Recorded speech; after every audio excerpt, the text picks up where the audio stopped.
नमस्कार. परिपूर्ण गृहिणीमध्ये तुम्हा सर्वांचं मनापासून स्वागत आहे. आज आपण चितळे फूड्सचे इन्स्टंट खमंग मिक्स बनवणार आहोत. चला तर मग व्हिडिओला सुरुवात करूया. इथे मी चितळे फूड्सचे इन्स्टंट खमंग मिक्सचे 200 ग्रॅमचे पॅकेट घेतले आहे. तर याला कट करून घेऊ आणि एका बाउलमध्ये आपण हे ढोकळ्याचे जे मिक्स आहे ते काढून घेऊ. तर यामध्ये लागेल तसे थोडे थोडे पाणी टाकून आपण हे फेटून घेणार आहोत. तर अगदी सावकाशपणे आपल्याला हे मिक्स करायचं आहे.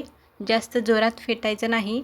जास्त जर जोरात आपण हे फेटलं तर आपला जो ढोकळा आहे तो छान होणार नाही. त्यामुळे सावकाश अशा पद्धतीने मिक्स करायचं आहे. तर हे पहा, अशा पद्धतीचं बॅटर हे छान तयार झालेलं आहे. तर याला 5 मिनिटासाठी रेस्ट देण्यासाठी झाकून ठेवून देऊ. गॅसवर इथे कुकरमध्ये 2 कप पाणी टाकून घेऊ.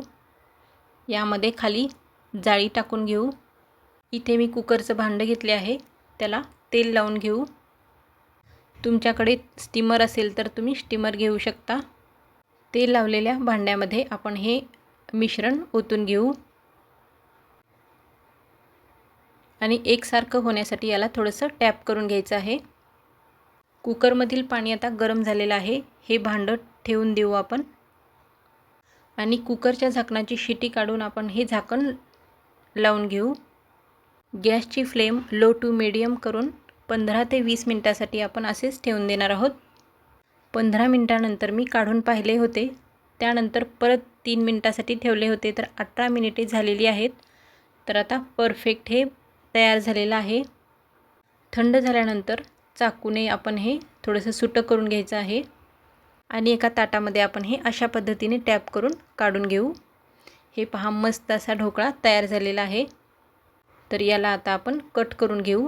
तर याला तडका देण्यासाठी गॅसवर तडका पॅनमध्ये तेल टाकून थोडीशी मोहरी टाकलेली आहे.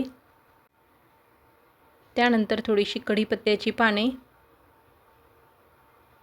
अर्धा चमचा तीळ, 2 हिरव्या मिरच्या मी कट करून घेतल्या आहेत ते टाकले. त्यानंतर थोडीशी साखर आणि थोडेसे पाणी आणि थंड झाल्यानंतर यामध्ये लिंबाचा रस पिळायचा आहे आणि हा मस्त असा तडका यावर आपण टाकून घेऊ.